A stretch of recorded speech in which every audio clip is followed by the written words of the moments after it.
Стефан LeBlanc вже був нашим спікером і розповідав про підходи в транзитний період. Цей вебінар ви зможете побачити, зайшовши на наш YouTube-канал і пересвідчитися у деяких підходах, які підходах до транзитного періоду, саме з боку ветеринара. Тому що Стефан LeBlanc за своєю, можна так сказати, за своєю діяльністю, він більше відноситься до ветеринарів і працює з коровами, працює з фермами з точки зору профілактики і з точки зору лікування. І сьогодні нам Стефан розповість досить цікаву тему про комбінацію продуктивності, так як ми женемося за продуктивністю, і це наша є ціль, так і здоров'я наших дійних корів. Перекладачем і модератором також сьогодні буде Юрій Позняковський. Ось, і я попрошу, будь ласка, передаю слово тобі, Юр. Впевнена, що Стефан зробить якусь певну інформацію або просто представлення себе невеличке, і ми поїдемо далі. Нагадаю всім, що в чаті ви можете записувати усілякі питання, навіть якщо це питання не зовсім стосується цієї теми, але у вас якесь є питання з точки зору вашої ферми. Тому задавайте питання, ми будемо розбирати. Сьогодні час є почути ідею або почути твердження саме Стівена, що він думає про це. Тому записуйте свої питання і ми будемо починати. Дякую. Юр, будь ласка. Дякую, Оль, за вступне слово. Я радий всіх вітати на нашому вебінарі. І хотів би почати з того, що я в чат написав посилання на наш YouTube-канал. Підписуйтесь, ставте вподобайки, пишіть коментарі. І цей вебінар ви зможете подивитися, я думаю, завтра, якщо хтось з якихось причин від'єднається, вже на нашому YouTube-каналі. Ось щойно в один з робочих чатів з нашими клієнтами скинули фотографію, що під одним із юзерів, який під'єднався до нашого вебінару, насправді знаходиться 9 чоловік аж, і ціла команда однієї з ферм підключилась до цього вебінару. Дуже приємно бачити такі фотографії. Стівен, just a few minutes, I got a photo in Messenger, and one user from our audience in Zoom, it's not one person, it's 9 person in one room on the farm. It's one of our client. So we can have more people than you can see. We already make a small introduction, and you can start your presentation. So the floor is yours. Good. Well, thank you very much, Yuri. Thank you, Ola. And thank you to all of you who are there today. I just before I start, I want to express my serious respect and admiration for the work that you're doing to support cows and farmers and people in Ukraine with food and milk. I can only imagine the difficulties that you face for work and for your families. And so I really want to express my profound admiration for everything that you're accomplishing. Перш за все, я хотів би подякувати за можливість приєднатися до цього заходу і висловити свою повагу до того, що ви робите, до виробників молока, які забезпечують населення продуктами харчування і в такий складний час для України. So our topic for today is a question. Can we have everything? Can we have health? Can we have good production? And can we have fertility together in our cows? And I want you to stay until the end, but I'll tell you now, the answer is yes. Отже, тема нашого сьогоднішнього вебінару, це питання, чи можна одночасно мати і високу продуктивність, і здоров'я, і високі показники відтворної здатності. корів. І я хотів би, щоб ви всі залишились до кінця вебінару, але можу дати відповідь вже зараз. Так. So the answer is yes, but it's not easy. So today we'll talk a little bit about understanding the relationship among these three key outcomes, and some of the things that you can do as advisors and managers to help achieve the answer yes.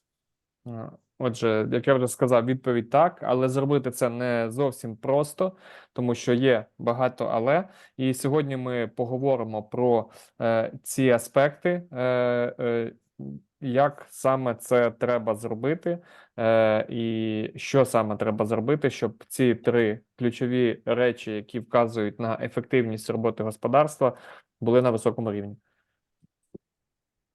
So, if you read scientific papers about this question, usually the first sentence in the paper says something like, reproduction is bad, it's getting worse, and part of the problem is because our cows are making so much milk.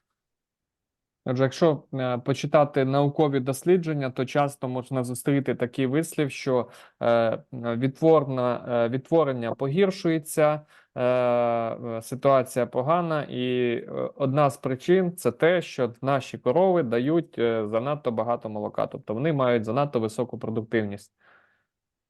But I think that's not necessarily true. And so if you look at the picture on the screen, just take a moment and ask yourself or think about what is this picture showing us. Отже, і насправді це не зовсім так. І якщо ви подивитесь на цю картинку, то я хотів би, щоб ви подумали, що насправді цей графік нам показує. So, of course, on the bottom, on the x-axis, is time, years, from 1950 till 2001. Ну, внизу на осі X у нас знаходяться роки від 51-го року до 2001 року. And you can see there's two pieces of data. Something is going down, and something else over the same time is going up. І ви бачите, що в нас стовпчики знижуються, показник, який зафіксований в стовпчиках, знижується, інші показники, які показані лінією, підвищуються.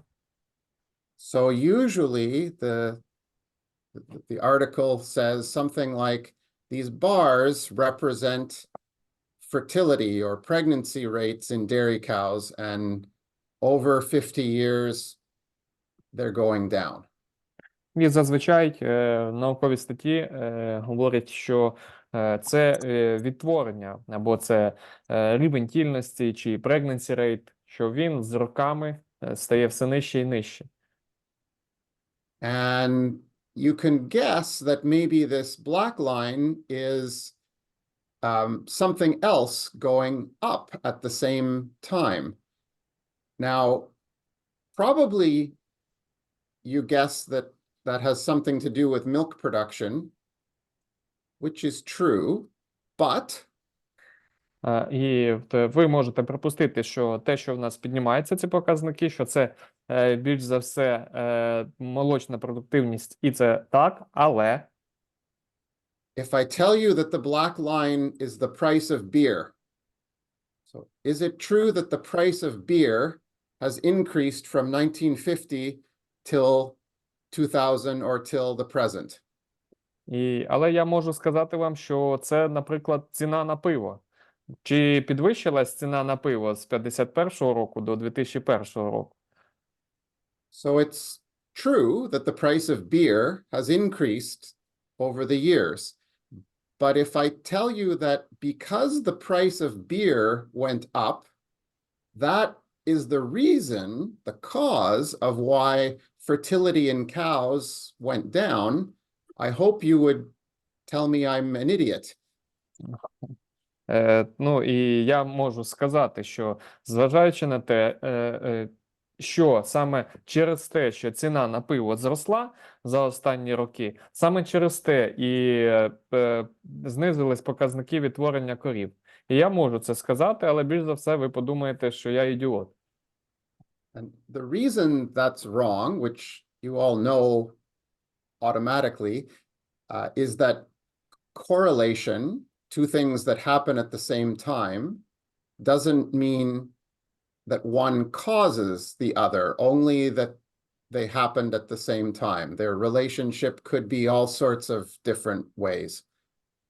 І зв'язок між тим, що щось підвищується, а щось знижується в один і той самий час, не завжди означає, що підвищення чогось викликає зниження іншого чи навпаки. Тобто не обов'язково є зв'язок між цими двома ситуаціями. And so this is really the picture from a kind of a famous research article that was published 20 years ago. And it raises a good question, but for the reasons I've already explained, and a few more that we'll talk about in a minute, we have to be very careful that just because two things happened at the same time doesn't mean that one causes the other. Obviously, beer doesn't cause lower fertility for cows, and it's equally true that more milk doesn't necessarily automatically cause worse fertility either. І на цьому графіку дійсно показано, що відсоток запліднюваності з роками знижується, в той час як молочна продуктивність підвищується. Це досить відоме дослідження або публікація, яка була зроблена ще 20 років тому, або наукова стаття, яка була опублікована ще 20 років тому. Але, знову ж таки, я хотів би наголосити на тому, що пиво, зростання цін на пиво не спричиняє зниження відтворення корів, так само, як і підвищення молочної продуктивності не обов'язково впливає, не обов'язково автоматично є причиною зниження показників відтворення корів. Excuse me, if we go one step further, we have to be even more critical or careful with the data behind such studies. І якщо ми копнемо трохи глибше, ми побачимо ще багато важливих речей, які ми з першого погляду не бачимо в такому дослідженні або в цій інформації, яку показує дослідження. Because, for example, in this study, some of the older data were based on a cow was bred, and if she wasn't inseminated again, they assumed that the cow was pregnant. Тобто, і це може пояснюватись тим, як ці дані були зібрані, або що цей відсоток запліднюваності це поняття вкладається. Наприклад, в старих дослідженнях можна зустріти, що якщо корову осімінили і потім її більше не осіміняли, то вона розглядалась як тільна корова. Whereas some of them in this study, some of the newer data was actually based on a pregnancy diagnosis by a veterinarian. So you can see that those two numbers are not the same, and you shouldn't compare them directly. І тоді, як більш новіші дослідження, вже фіксувалося відсоток заплідненості за підтвердженою тільністю, яка була підтверджена ветлікарями. Тому ці два показника, які були узагальнені в цьому графіку, насправді не зовсім можна порівнювати між собою. We think about our cows, they're amazing animals, and in fact, cows are one of a small number of species that are pregnant and milking at the same time.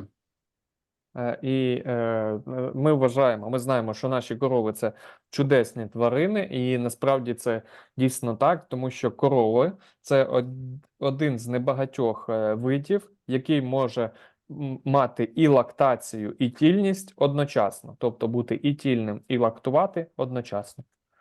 If you think, for example, with pigs, by difference, well, the sow gets pregnant, has her litter, nurses the litter, then you wean the litter, then she comes back in heat, then pregnant. So it's sequential and separate, but in cows, we need them to spend most of their pregnancy lactating, making milk at the same time, which is a big demand.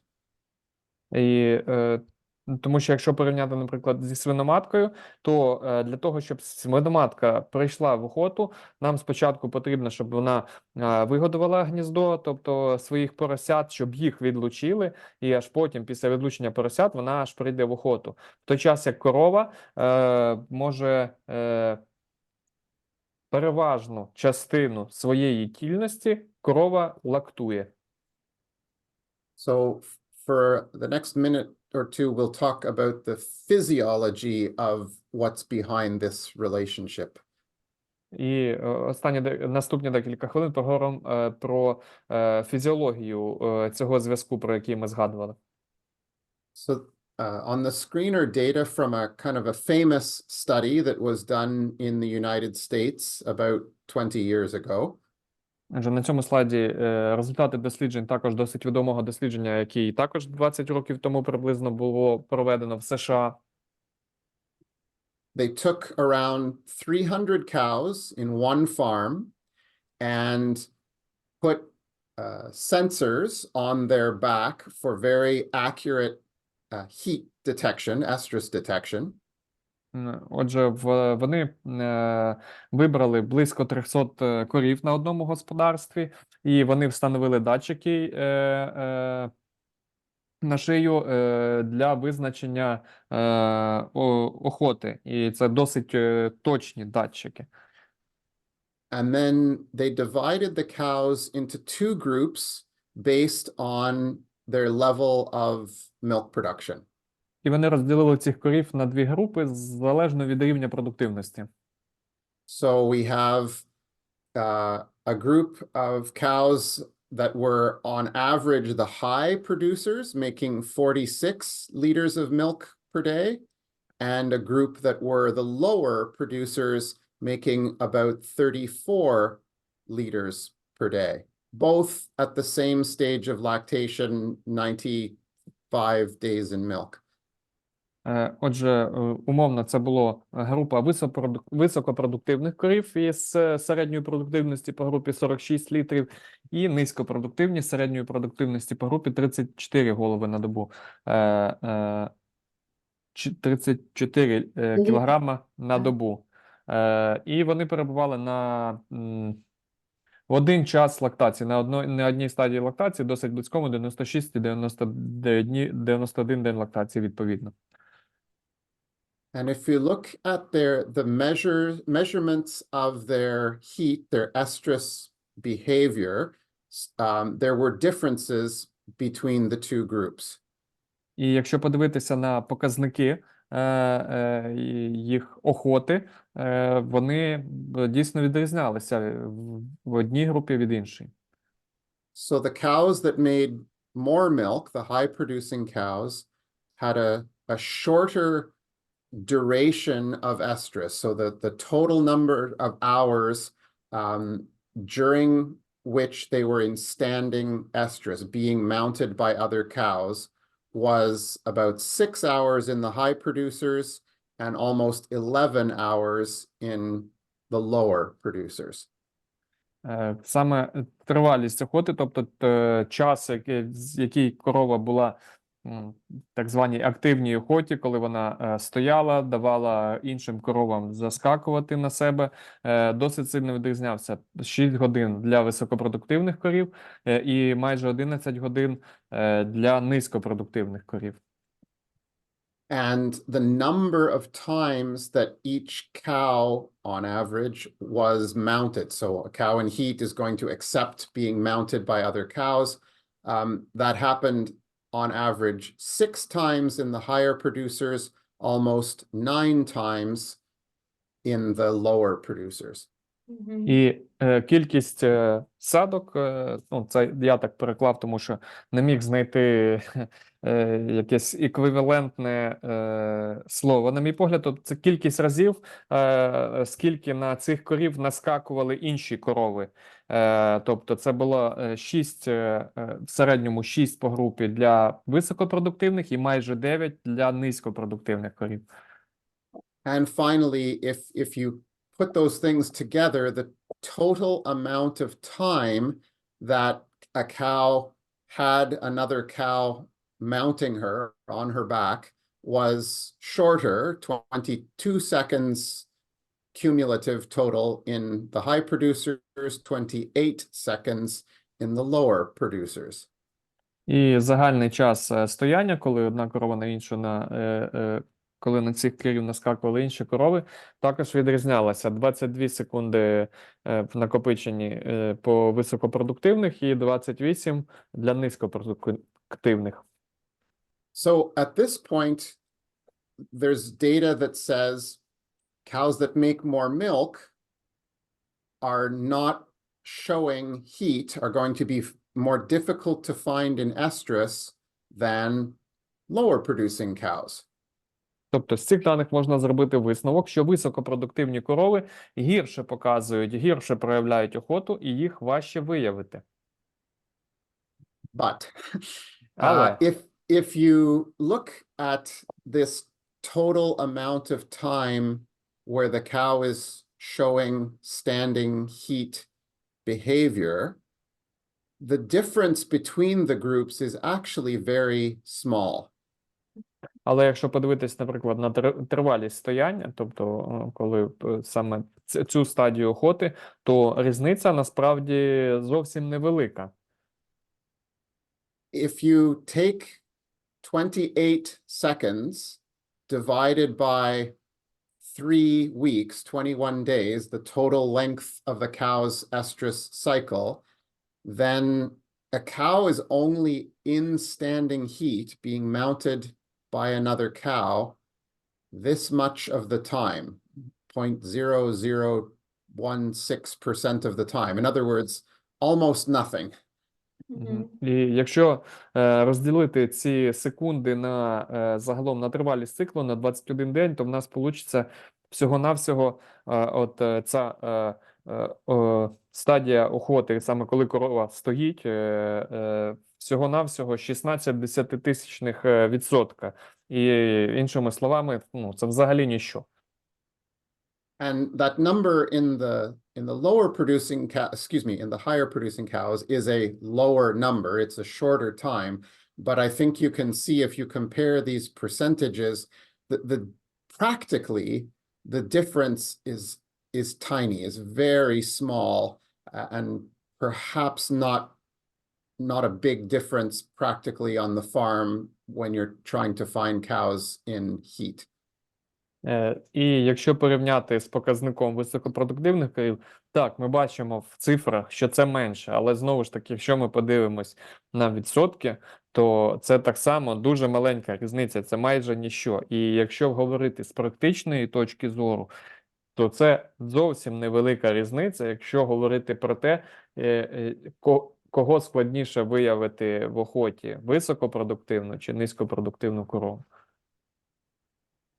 We go one step further. In this study, they also did some additional measurements to try to understand the mechanism, what exactly was happening physiologically to explain these differences in heat behavior.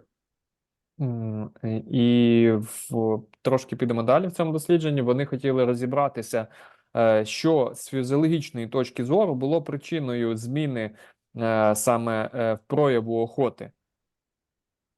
So on some of the cows, they took extra blood samples and also did ultrasound scans of the ovaries of the cows when they were in heat.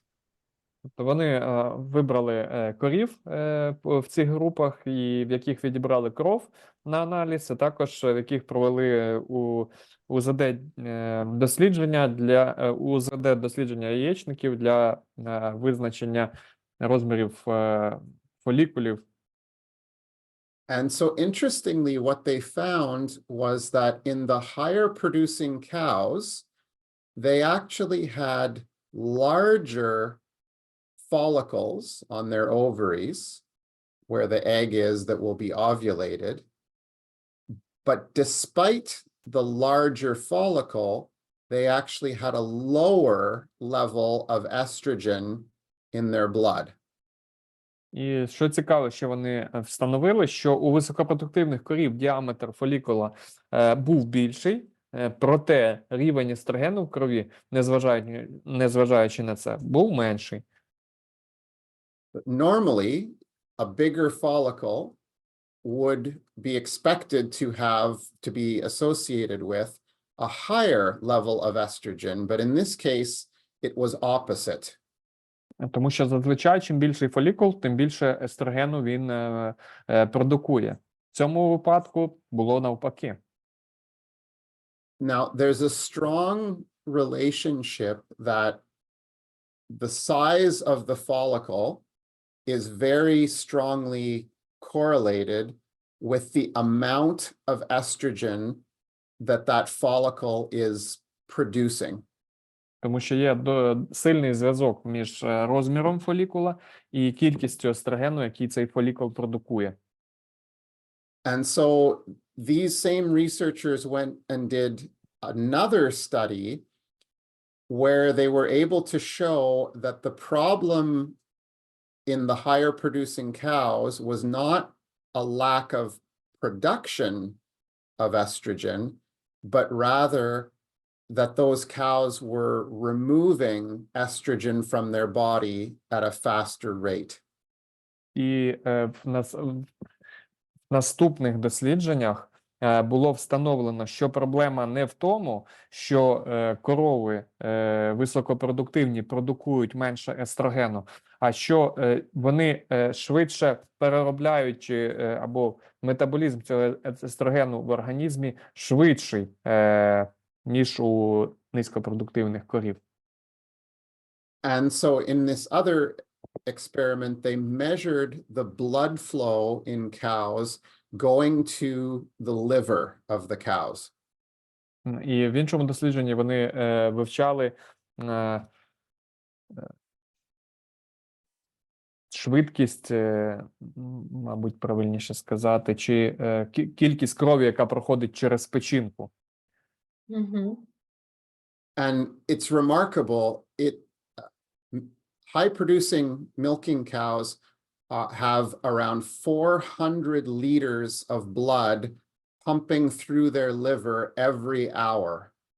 І було встановлено, що високопродуктивні корови пропускають кожну годину через печінку близько 400 літрів крові.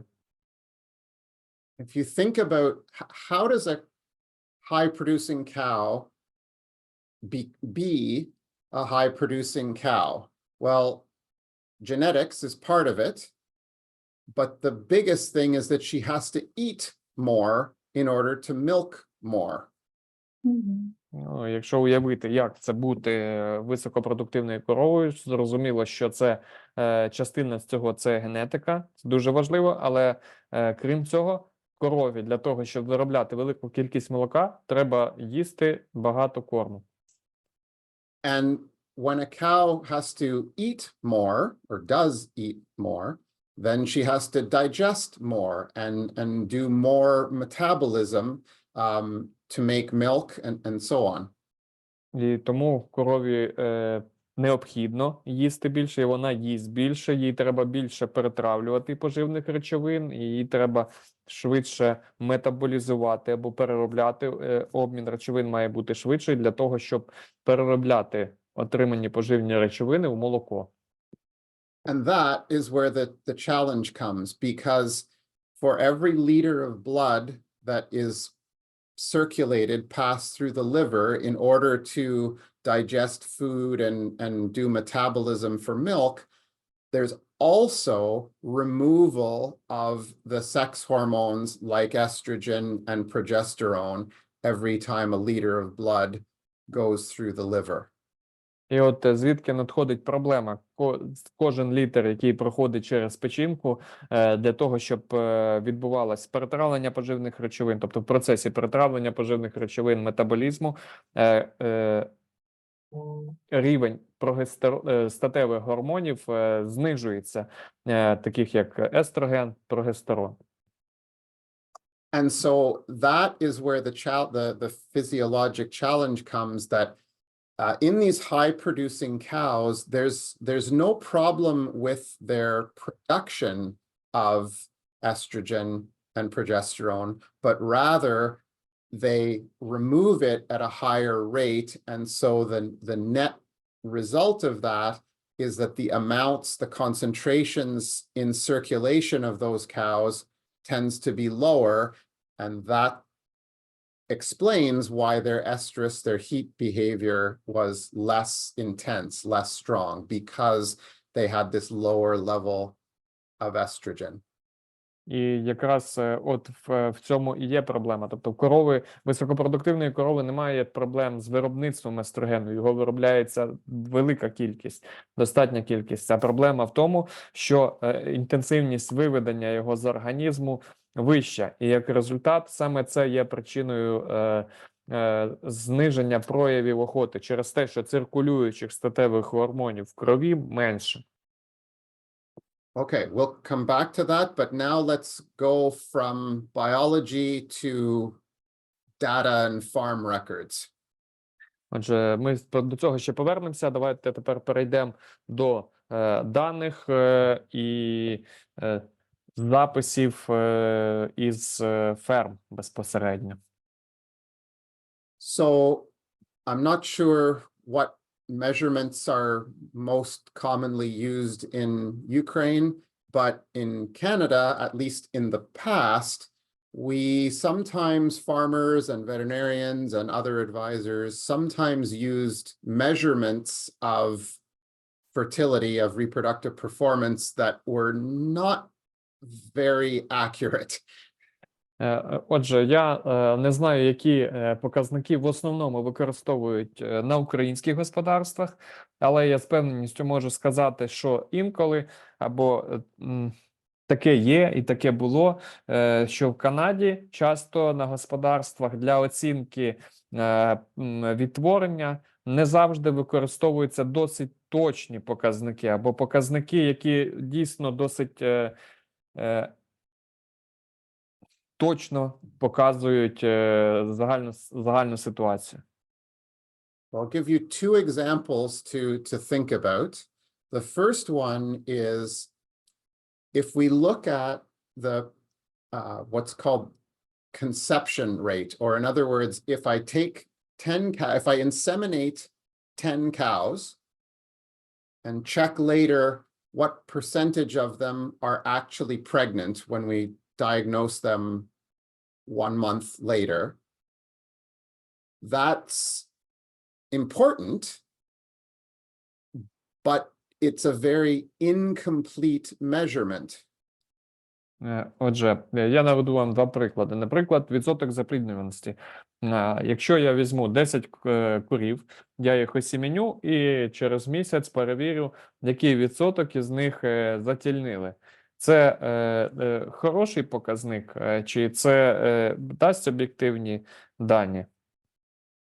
And the reason is if you think about a cow who calved and is ready, she's in the breeding time, but you haven't inseminated her, either because she hasn't shown a heat or for whatever reason she hasn't been inseminated, well, she's not part of that calculation because you're only looking at the percentage of success of the cows that were inseminated. It's ignoring the cows that haven't been inseminated, which can be an important problem or an important part of the herd. Але є корова, яка вже готова була до осімініння, тобто ми її могли осіміняти, вже пройшов певний час після того, як вона розстелилась достатньо, але ми її не осіміняли, вона недостатньо показала охоту, ми її не виявили і не осімінили. І як результат вона не була частиною цього розрахунку, хоча вона могла б бути і повинна була б бути осімінена. Але розрахувавши той показник, ми її взагалі не врахували. And a second example, at least that was and still is commonly used in Canada and the US, is called calving interval, the time from one calving until the next calving. І ще один приклад показника – це міжотельний інтервал, який досить часто використовується і в США, і в Канаді, тобто час від одного отелення до іншого отелення. So that gets used as a measurement of reproductive performance, because if a cow takes a long time to get pregnant, requires many inseminations, then yes, her calving interval will get longer.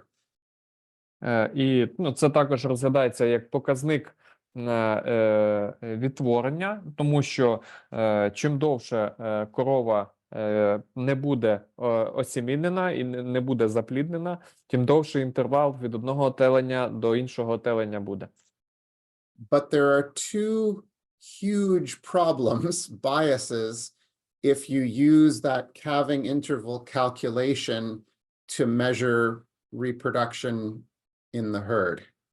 Але є два таких дуже важливих аспекта або відхилення так званих, які можуть вплинути на цей показник, міжотельний інтервал. Дуже сильно вплинути. So again, it's the number of days from one calving till the next calving. So it means the cow has to have at least 2 calvings. So right away, all the animals in their first lactation, the 2-year-olds, they only have 1 calving so far. So they're not included in the calculation at all. Could you please repeat, because I think I lost No your problem. thought? So if you think about the herd of cows, all the animals that are in their first lactation, the 2-year-old cows, Okay. they've only calved 1 time in their life.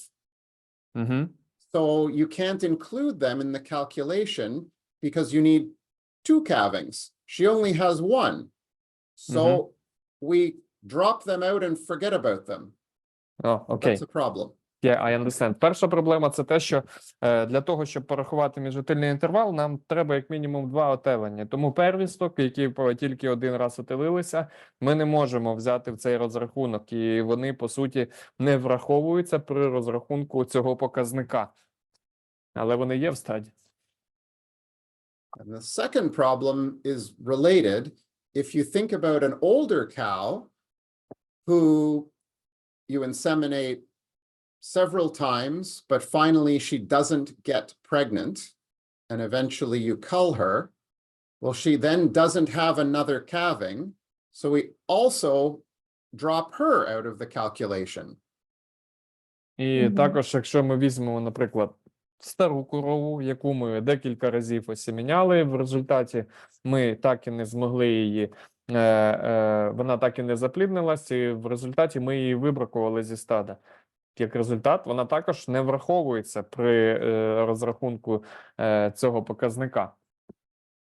So it's important to use measurements of pregnancy rate that includes all of the cows and includes the cows who spend time in the herd but fail to get pregnant eventually. We need to include them to have a really accurate measurement of reproductive performance for the farm.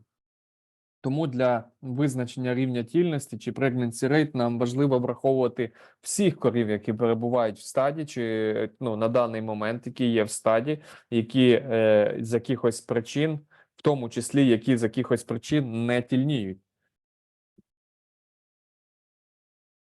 So, if we tie these things together, the the question becomes, is there a problem here that's an impossible problem, that reproduction and production at some point will always be in conflict, and we can't get away from that.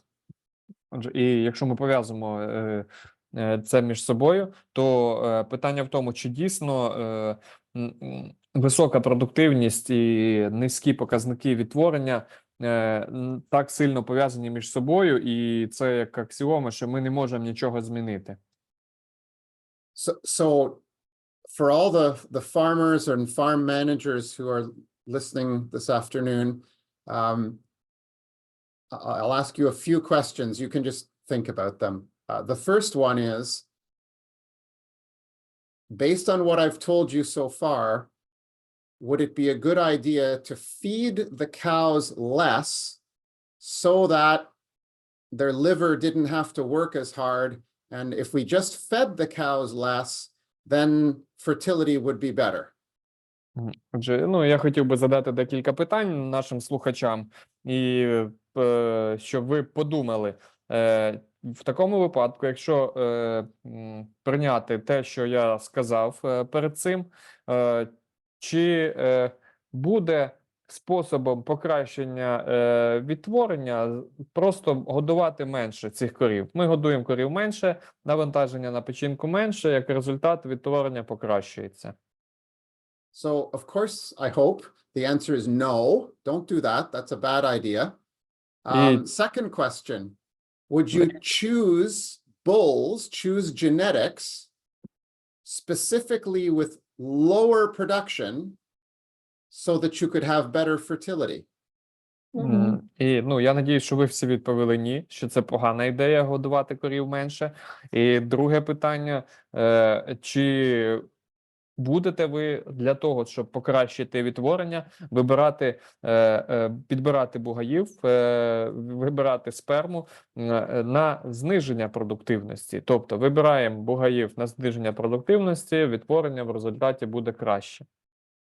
And again, I hope the answer is a very hard no. That's a bad idea. І знову ж таки, я надію, що ви всі відповіли ні, що це погана ідея. І в нас є відповідь в чаті, що однозначно ні, це дійсно погана ідея. Хотіла підсвітити. Я думаю, що варто перекласти щось, так? And one of person in our audience answer in the chat that no. Definitely no. Definitely no, of course not. Good. That is exactly the right answer. Okay. Now we go one step further and show that probably farmers are smarter than researchers, or at least some of them, some of the researchers. Probably all of the farmers, some of the researchers. Yeah.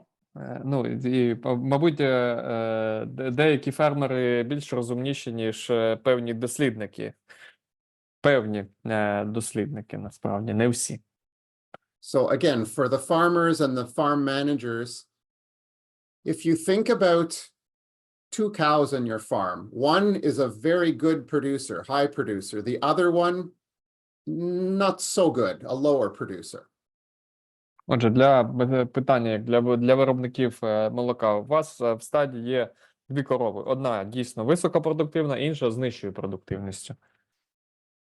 The cow that's the lower producer, let's say you'll inseminate her once, twice, perhaps a maximum of 3 times, and then after that you're going to say no more, she's not that good of a cow, no more insemination, she's eventually going to be a cull cow.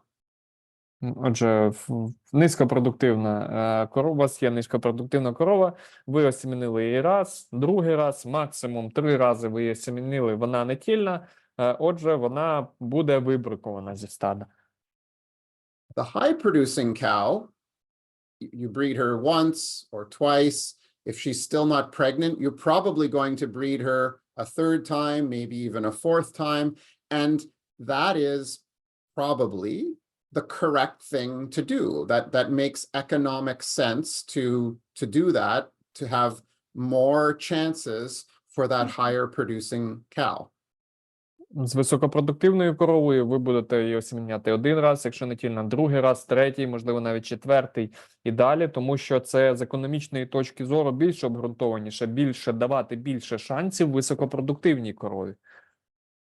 But then when people from universities or breed associations go and look backwards in the records, in the data, what they see on average over thousands and thousands of cows is, on average, the higher producing animals have more inseminations and a longer time until they get pregnant. And the lower producing animals have fewer inseminations and a shorter time till they get pregnant for the ones that get pregnant. Отже, і в результаті, що бачать дослідники, науковці чи представники асоціацій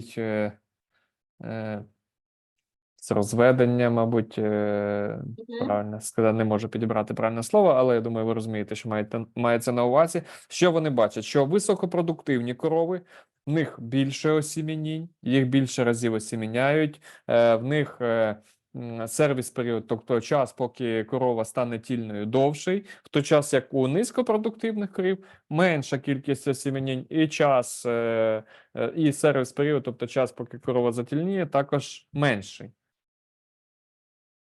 Okay. Це все вони роблять висновок, аналізуючи великий масив даних, тисячі і тисячі корів, тисячі і тисячі записів. Так, що є насправді зараз на фермах, так. I'm going to jump by a couple of slides here just for time, so don't worry about that. If I go, yeah, so this one's just a little bit of a joke, but on that point, there's an ancient story about blind men around an elephant, and each one is touching the elephant, feeling a different part, and each one is correct, but none of them sees the big picture, and that's exactly what we're talking about with the data that I just told you about. І можна сказати, що от це, про що я вам тільки що сказав стосовно даних, як виходить так, що дані в результаті висновки зроблені саме такі про показники відтворення. Це як жарт із людьми, яким зав'язали очі, і які всі трогають слона і мають на дотик визначити, що вони трогають. І один вважає, що вентилятор, що стіна і так далі. І вони всі по-своєму праві, тому що це дійсно те, що вони відчувають, але насправді жоден з них не правий, тому що жоден з них не бачить повної картини. І оце щось подібне до того, про що я говорив, описуючи попередній слайд. And so when we think about the picture that I showed you in the very first slide, that's where we can get some of these problems or misinterpretations, misunderstandings about the data, and more importantly, about what's really happening with our cows and our herds. І от питання в тому, що на перших слайдах, на першому слайді, який я вам показував, стосовно підвищення продуктивності, зниження показників відтворення, що це пов'язано із саме з тим, як ми аналізуємо дані, і не зовсім чітким чи правильним підходом до аналізу і узагальнення даних, які ми отримуємо з господарства. So what I would say is, I think one of the conclusions that I'm working towards is, the more we have high producing cows, the more they're like an elite athlete, whether a football player or a runner or some kind of elite athlete. To perform a very high producing cow like an athlete, to perform at that high level needs a very high level of support, nutrition, comfort, bedding, everything to perform at that high level. І якщо говорити про те, які висновки я роблю для себе, що ці корови, які в нас є високопродуктивні і стають все більш високопродуктивнішими, їх можна порівняти з певними топ-спортсменами, елітними спортсменами. І для того, щоб забезпечувати їх цю високу продуктивність, нам треба дійсно дуже ретельно підходити і слідкувати за ними, і докладати зусиль для того, щоб ця продуктивність була забезпечена. Це стосується і годівлі, і утримання, і підстилки, і так далі, і так далі. Всіх аспектів. Because if you think about your own farm or your neighbor's farm or your client's farm, the ones that have the best success are able to achieve both high production and excellent fertility. It's not normally a case that they have, good production, but their fertility is terrible, or vice versa. The elite herds, like the elite athletes, do both, but it's not easy. Отже, і якщо говорити про, чи якщо ви подивитесь на свою ферму, на ферму сусіда, чи на ферму вашого клієнта, то якщо там є високопродуктивні корови, то ви б хотіли, щоб там була і висока продуктивність, і високі показники відтворення. Зрозуміло, що ви не хотіли б, щоб це були високі показники висока продуктивність, але низькі показники відтворення. Ви хочете, якщо це елітне стадо, елітні корови, щоб там було високі надої і високі показники відтворення. Але забезпечити це не так вже й легко. One final thought about that. If you think, how do you do that? Well, whether you say, I want high production, or I want high fertility, or better, I want both. How? Good nutrition, good cow comfort, good management, and so on. It's the same things that it's not easy, but it is the same things. І якщо говорити, наприклад, ви хочете високу продуктивність, або ви хочете високі показники відтворення, або ви хочете і високу продуктивність, і високі показники відтворення, знову ж таки, це нелегко, але як цього досягнути? Відповідь для обох цих речей одна й та сама. Це хороша годівля, хороше утримання і так далі, хороший менеджмент, всі ці аспекти, вони для досягнення і однієї цілі, і іншої є однаковими. Okay, I'm mostly going to talk about management, but a few words about genetics. Отже, ми будемо більше говорити про менеджмент, але декілька слів про генетику. So the genetic component of cow reproductive performance only accounts for around 3 to 4%. It's only about 3 to 4% heritable, which is small. For contrast, milk production is 20 to 30% heritable.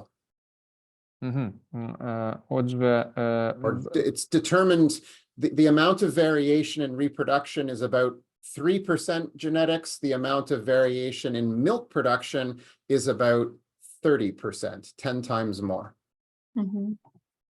Отже, якщо говорити про вплив генетики на відтворення, то це близько 3%, тоді як вплив генетики на продуктивність – це близько 30%. Тобто генетика на показники відтворення впливає на 3%. Або ось нам в чаті підказує Андрій, представник генетичної компанії, що мається на увазі передавальна здатність по даних показниках. Тобто генетично, дякую дуже за підказку, генетично, коли ми передаємо від матері і батька до теляти, то відтворна здатність передається на 3%, тоді як молочна продуктивність передається на 30%. So the genetic component for fertility is small, but it's important. І генетичний компонент показників відтворення, він маленький, але він все одно важливий. On the screen are some data from the United States where their genetic trend and what they saw in the cow data for fertility was getting worse and worse and worse until around the year 2000. Отже, по показниках, це дані США, і по показниках відтворення, що вони побачили, що вони знижувались приблизно десь до 2000-х років. And around that time, around 20 years ago, they added a piece, a component of genetic selection for fertility to their national breeding index. And over the next 20 years, that has made an important difference. It's slow, but it's made an important difference. So genetics is one important piece of maintaining fertility. І саме на початку 2000-х генетичні компанії, вони ввели індекс по відтворенню при підборі бугаїв, який позитивно вплинув на покращення відтворення. Тобто це за 20 останніх років це почало змінюватись. І це, як я вже згадував, це невеличкий компонент, але він важливий.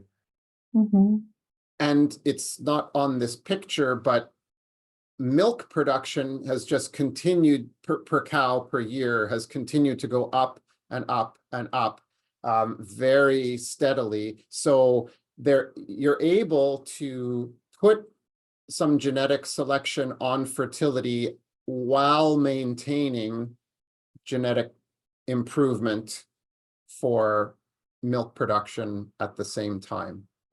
І на цьому слайді в цих даних не показано, але молочна продуктивність далі зростає, вона підвищується. Але ви можете зараз вкласти цей генетичний компонент для покращення відтворення, в той же час рухаючись вверх по продуктивності, знову ж таки підбираючи генетику по продуктивності. Okay, I'm going to jump ahead a little bit to here. This is a study that one of my students did 15 years ago now, looking at data on this question of production and reproduction in Canadian Holstein cows. Отже, це дослідження, яке проводив ще мій студент 15 років тому, і він аналізував дані канадських голштинів, зв'язок між продуктивністю та відтворенням. So the data now are old, they're from 2005, but as I'll show you, we're pretty confident that the conclusions are still true. І хоч незважаючи на те, що дані досить старі, це 2005 рік, але ми переконані, що висновки, вони актуальні і сьогодні. So we had data from 3,000, more than 3,000 herds in Canada, and we had information about the milk production per cow and about the pregnancy rates for each cow. І в цьому дослідженні було проаналізовано понад 3000 канадських стад і брався до уваги або аналізувався по кожній корові pregnancy rate, точніше, кожна корова враховувалась для розрахунку pregnancy rate, і продуктивність по кожній корові також була проаналізована. And we analyzed two ways or two questions. One was to look for the herd, the average for the herd, and the second was for the individual cow. І ми аналізували двома способами: середнє по стаду, а також індивідуально по корові. So for the herd, and this is an example from my own research, but there are several other studies that show something very similar. Ну, і це приклад, з моїх досліджень, але інші дослідження також показали подібні результати, дуже близькі до цих. So for the herd, there was a positive association. So in other words, as the average amount of milk made per cow in the herd went up, the herd's pregnancy rate also went up. So at the herd level, more milk was actually better reproductive performance.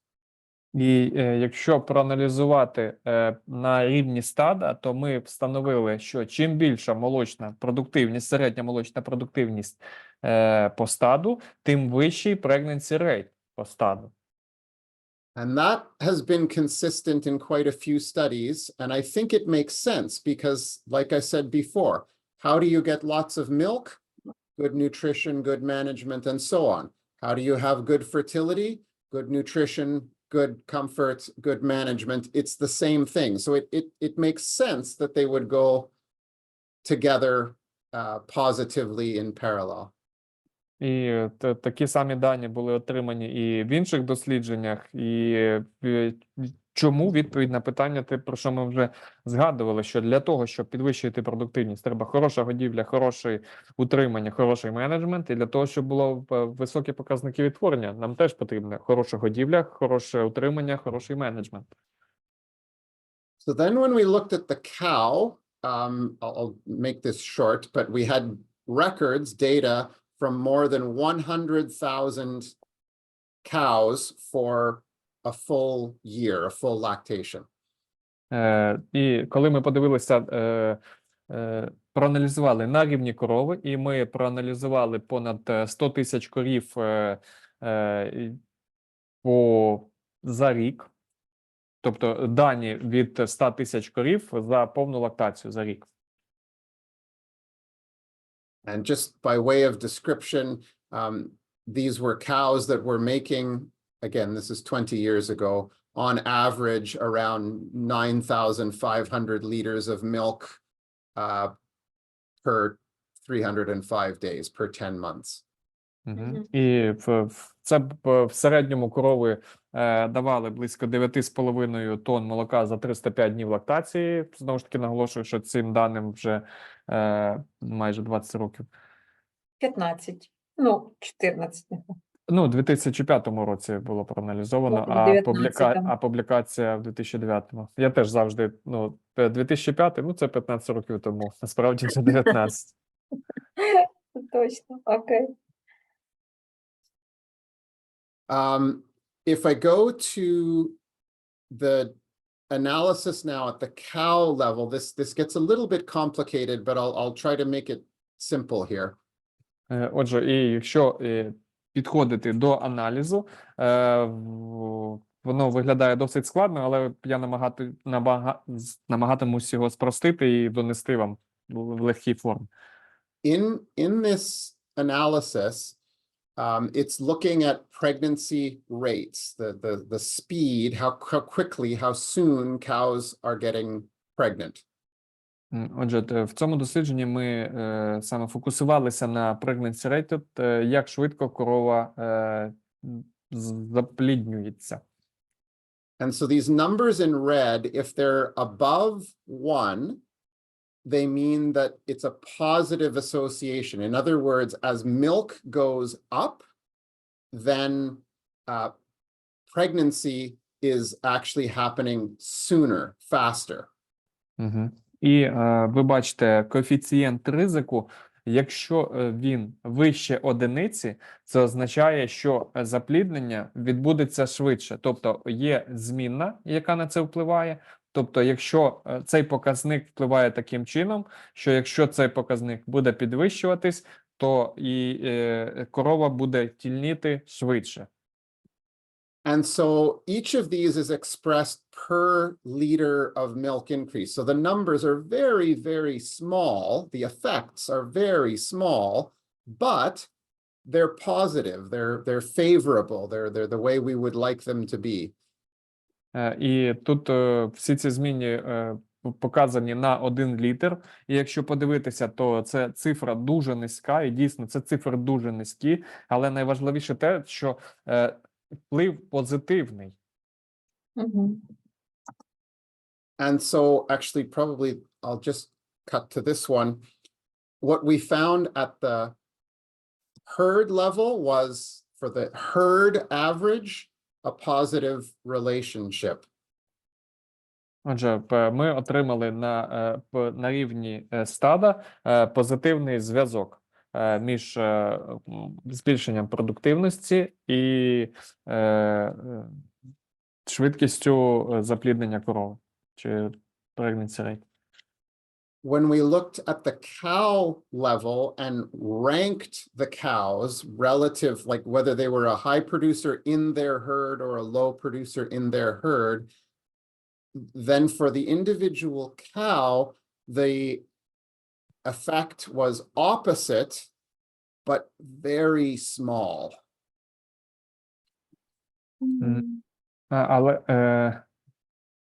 So if we have on the herd level, we have increasing in milk production, and also we have better fertility, better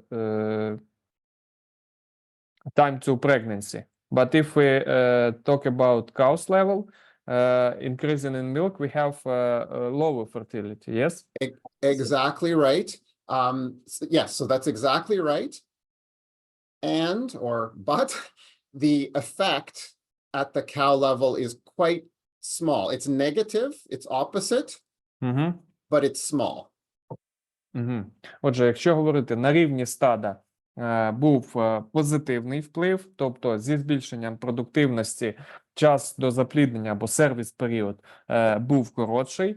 На рівні корови, навпаки, цей показник знижувався, тобто більша продуктивність, сервіс-період навпаки довший, тобто негативний був зв'язок. Але цей негативний зв'язок був дуже низький, дуже невеликий.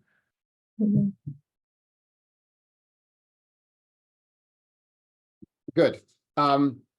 And for the interest of time, I maybe won't go through all the other studies, but that pattern is very consistent. Positive association at the herd level, negative association at the cow level, but with very small effects.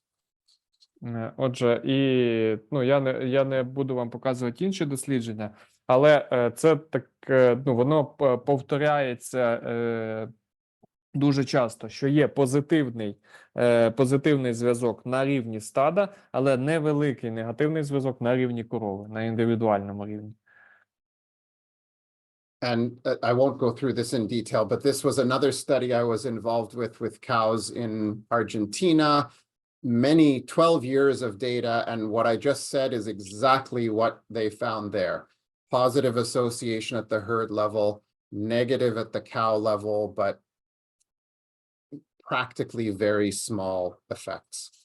І це дані з Бразилії, в яких я також був залучений, і вони отримали подібні дані. Позитивний ефект на рівні стада і негативний, але дуже невеличкий негативний ефект на рівні корови. But can we stop on this for a minute? Why it could be?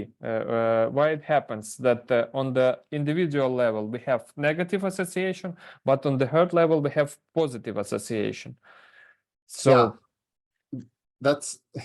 that's an excellent question, which means I don't necessarily have an excellent answer, but I'll try. Okay. Thank you. Отже, я задав питання, чому так відбувається, що на індивідуальному рівні в нас є зв'язок, але він негативний, хоч і невеликий, в той час, як на рівні стада, цей зв'язок є позитивним. І Стівен говорить, що чудове питання, і він постарається дати на нього відповідь, але не обов'язково відповідь також буде чудова. I think the simplest way I can try to explain it is when we look at the herd, it's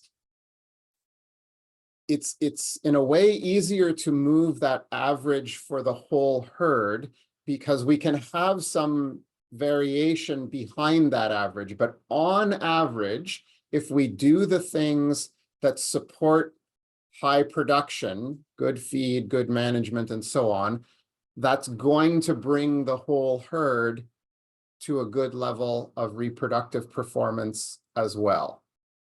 Отже, якщо ми говоримо про показники на рівні стада, вони розраховуються на рівні стада. Зрозуміло, що це просто середній показник, але всі ці заходи, які відбуваються, які застосовуються для покращення продуктивності, вони відбуваються на рівні стада і в середньому позитивно впливають на стадо в середньому.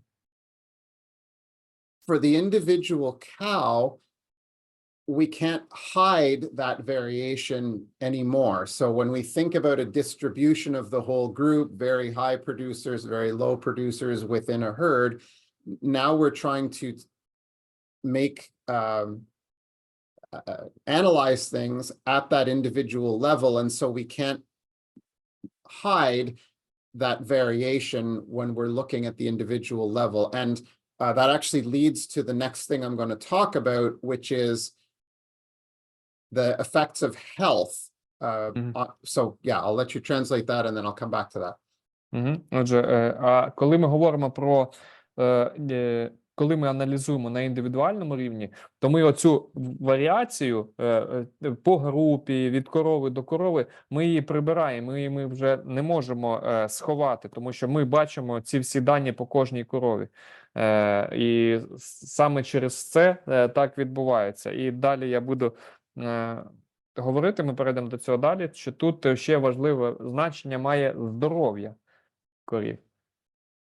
So for the individual cow, one of the big things that's missing from this study and the Canadian study that I just showed you is we did not have good data about the health of the individual animals.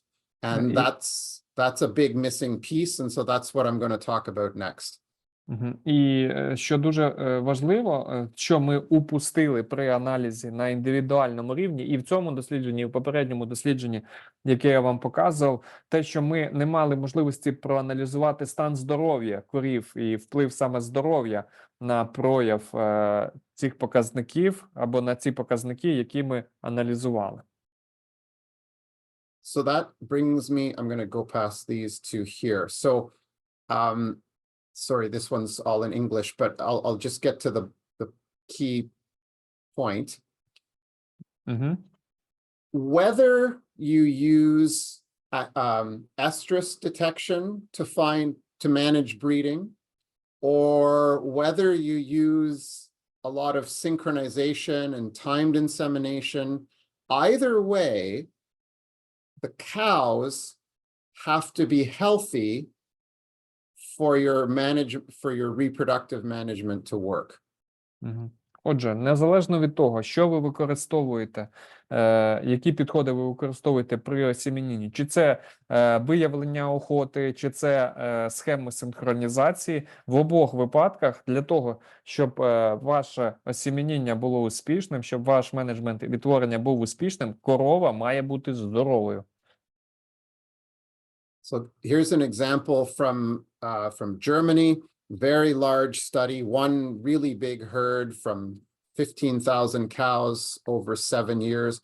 All of the cows were bred by double ovsync, so timed insemination, synchronization for first service. Отже, дуже масштабне дослідження, аналізувалися дані за 7 років в одному місці, в одному стаді в Німеччині, 15 тисяч корів. Усі корови для першого штучного осімінення були на схемі double ovsync. And the point is, not surprisingly, that even if you use a lot of intervention to control reproductive management, the health of the cows back close to calving is really important for their fertility 2-3 months later on when they come to first insemination. І що дуже важливо, незважаючи на те, що ви застосовуєте багато заходів для того, щоб осімінити корову, тобто використовуєте схему синхронізації, багато втручання робите в цей процес, все одно здоров'я корів одразу після отелення або так званий транзитний період, дуже має важливе значення під час осімініння, яке відбудеться через 2-3 місяці після того, як корова отелиться. So you can see for practically every health problem, retained placenta, metritis, uterine infection, mastitis, ketosis, and so on. In each case, the cows that had that problem in early lactation, their pregnancy at first insemination was quite a bit lower than healthy cows. Угу. Отже, якщо подивитися на цей слайд, він не перекладений, я зараз вам це поясню. На лівому графіку вісь Y нам говорить, це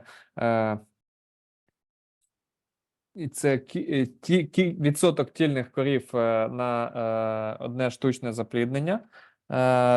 І внизу перші 3 стовпчика – це здорові корови, синім позначені корови первістки, помаранчевим другої лактації і сірим третьої старша лактації. І в нас перші 3 стовпчики – це здорові корови, далі затримка плаценти, метрит, мастит, кетоз, гіпокальцемія і лівостороннє зміщення сечога. І якщо ви подивитесь на ці стовпчики, то відсоток тільних корів після першого осімініння в будь-якому випадку був завжди, незважаючи від того, якої корови, якої лактації це були, завжди був нижчий, ніж у здорових корів. If I go ahead, we'll go to here, to what's referred to as the high fertility cycle. This is what we're trying to accomplish. Отже, що ми хочемо досягнути, це так званий цикл високої плодючості. And so this is, in a way, a very simple idea, but I think it makes an important point, and that is that if we are able to keep cows healthy, minimize loss of body condition, then cows will stay on this good cycle where they're able to get pregnant again within about 4 months after their last calving. Отже, наша задача, або ми віримо в те, що чим менше проблем зі здоров'ям ми матимемо, чим менш втрат вгодованості після отелення ми матимемо, тим вища ймовірність, що ми зможемо корову зробити тільною в перші 4 місяці після того, як вона отелилася. And what I'll talk about for a few minutes now are these 2 points, body condition loss and health, because those 2 go together quite strongly and are very important for this high fertility cycle. What you don't see in this picture is anything about how much milk the cow is making. So if we can manage health and body score, that's how we can have a high level of milk production and still have the high fertility cycle. Отже, ключовим, як я сказав, у цьому циклі є саме забезпечення хорошого здоров'я корів і забезпечити хорошу вгодованість, мінімізувати втрати вгодованості.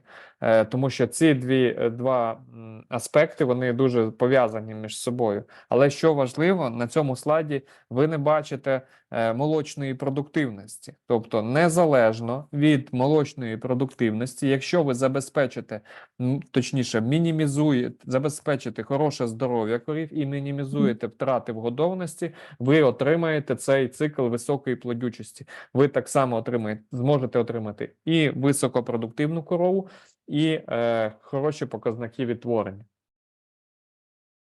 So that's what I'll talk about here in the last section. Отже, це те, про що я хочу поговорити тут зараз в останньому блоці. This is a study that was done in California, United States, quite a few years ago, but a big study with more than 6,000 cows in very high production herds.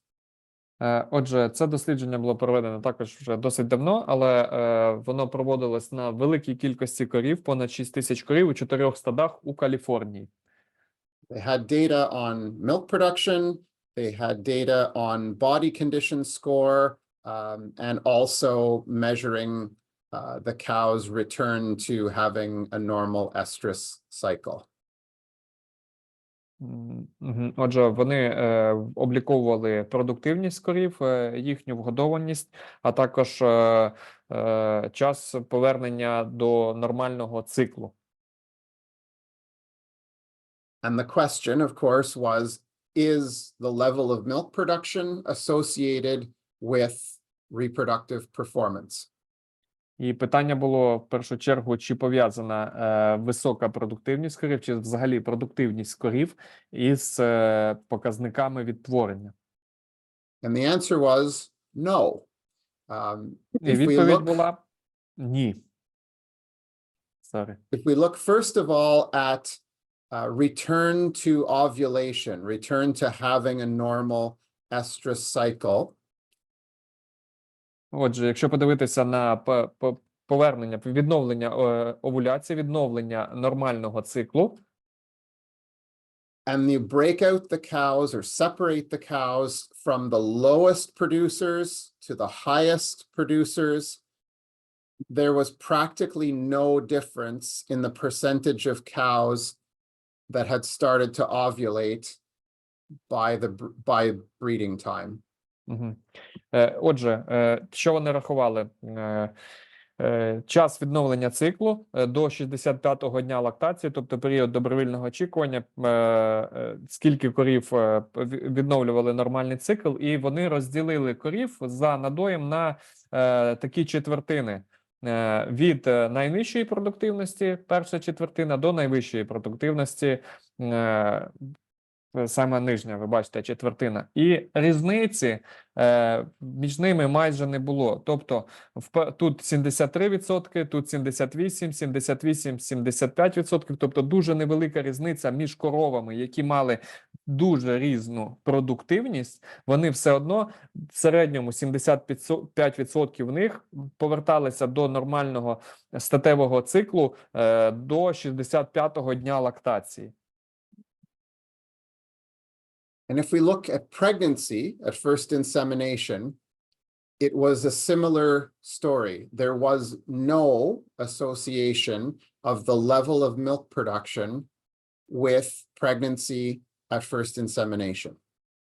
І якщо, проаналізувавши відсоток тільних корів після першого осеменіння, вони також не побачили зв'язку між продуктивністю і кількістю тільних корів після першого осеменіння.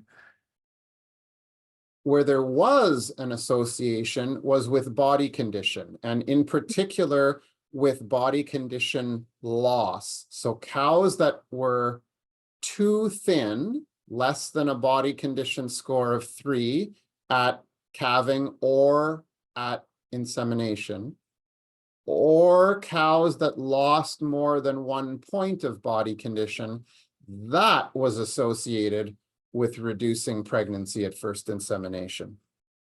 Але який зв'язок вони побачили, це те, що запліднюваність корів була пов'язана із їхньою вгодовністю. Ті корови, які були занадто худі під час отелення чи штучного осіменіння, або втрачали більше 1 балу вгодованості, були пов'язані зі зниженням запліднюваності.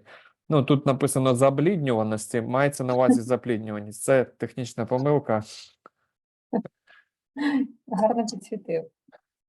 Дякую. Отже, худі корови і ті, які втрачали вгодованість, саме вони насправді гірше запліднювалися. Угу. Навіть 1 бал втрати вгодованості давали погіршені результати по заплідненості. Да. Ну, Є багато, але вже більше 1. Угу. Yes. There's some newer data on this as well. So before I go into this, the thing that's new to think about is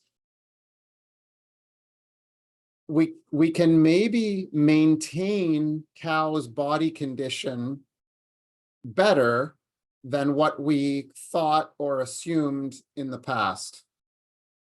Отже, тут на слайді більш нові дослідження, і я вважаю, що ми можемо керувати вгодованості або підтримувати вгодованість на кращому рівні, ніж ми робили це в минулому.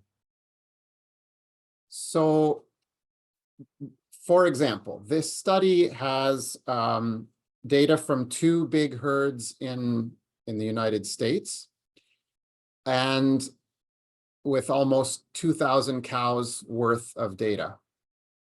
Отже, це дослідження, в цьому дослідженні проаналізовано близько 2000 корів із двох великих стад у США, в Вісконсині.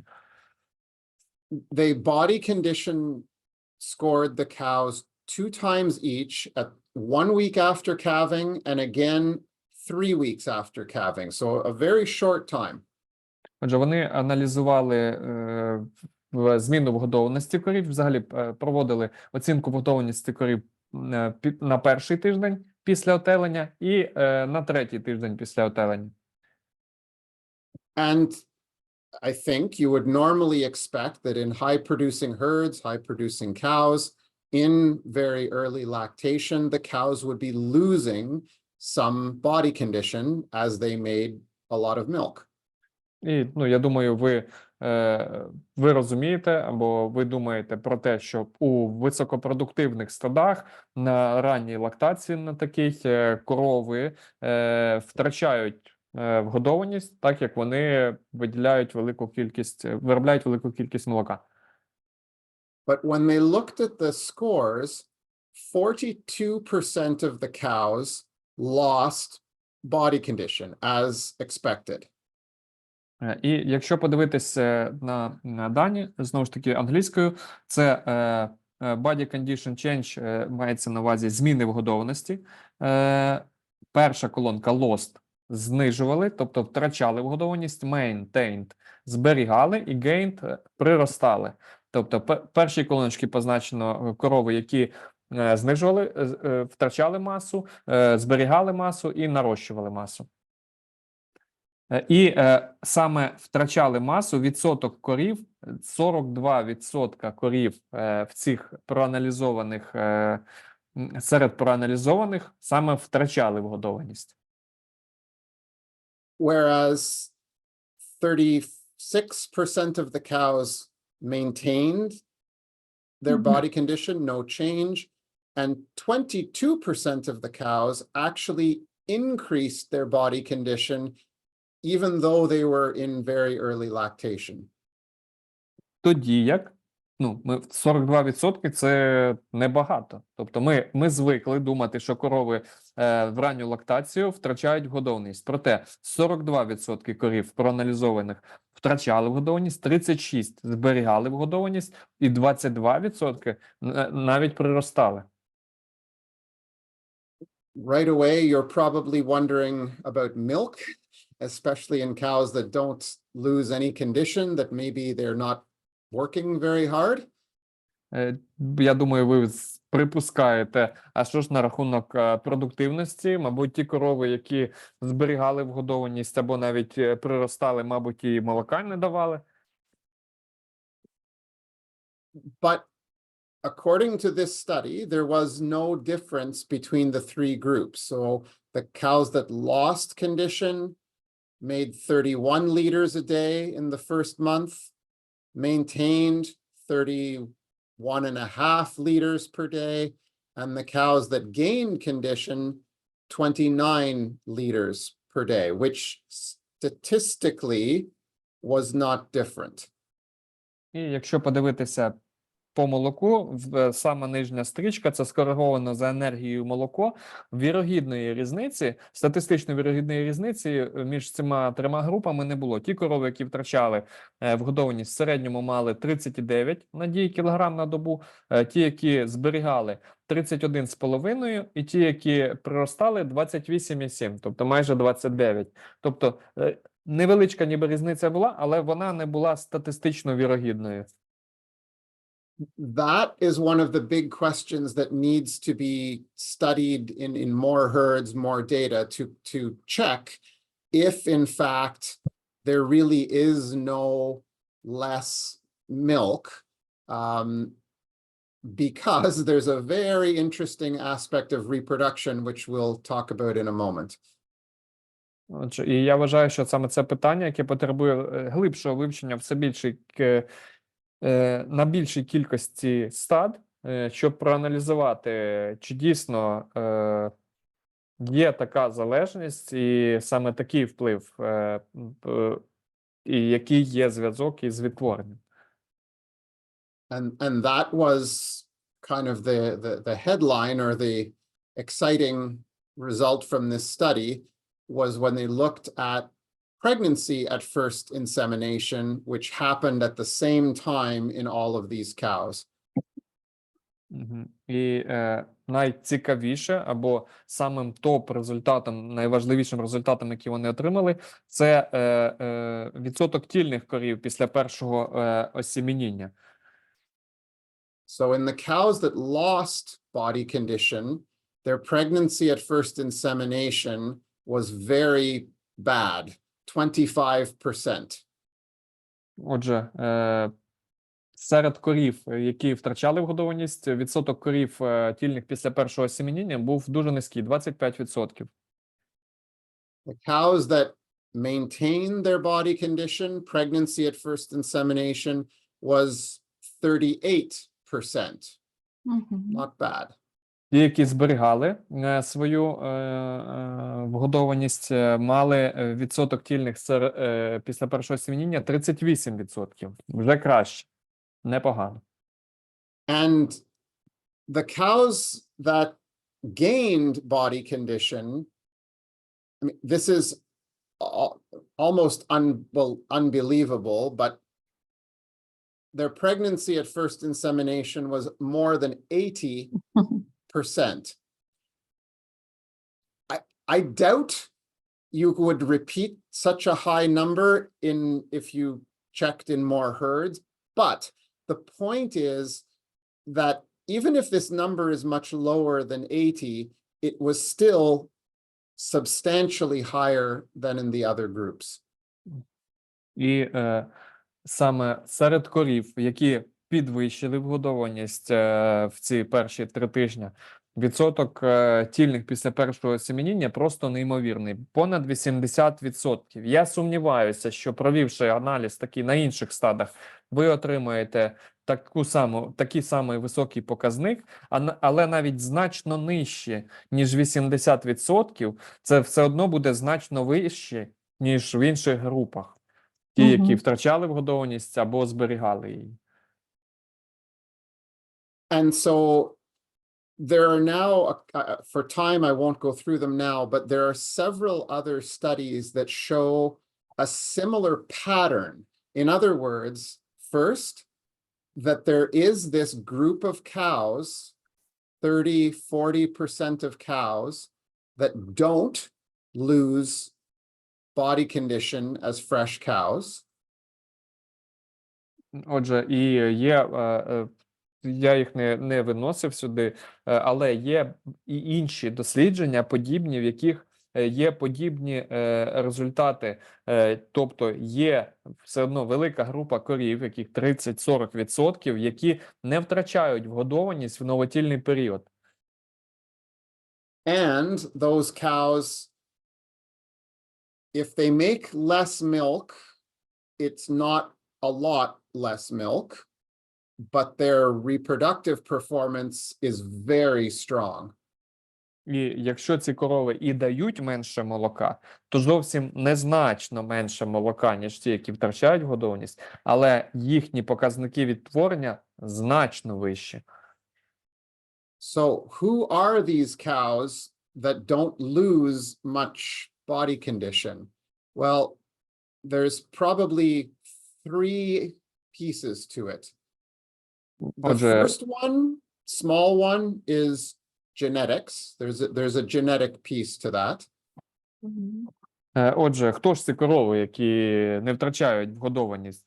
Що це за тварини такі. Три складових такої тварини. Перша з яких це генетика. The second one is the body condition of the cows at calving. And this, at least in Canada and the United States, has changed in the last 10 years. We're targeting cows to be more lean, not too skinny, but lean, fit. A body condition score of around 3 or 3.25 at calving. Отже, це друга складова, це вгодованість під час, на момент отелення. Тобто це дані з канадських стад, і вони і досі залишаються актуальними. Тобто ми хотіли б, щоб корови були не худі, але не надмірно вгодовані під час отелення. Тобто орієнтовно від 3 до 3,5. From 3 to 3.5, yes? 3.25. 3.25. Від 3 до 3,25 балів вгодованості.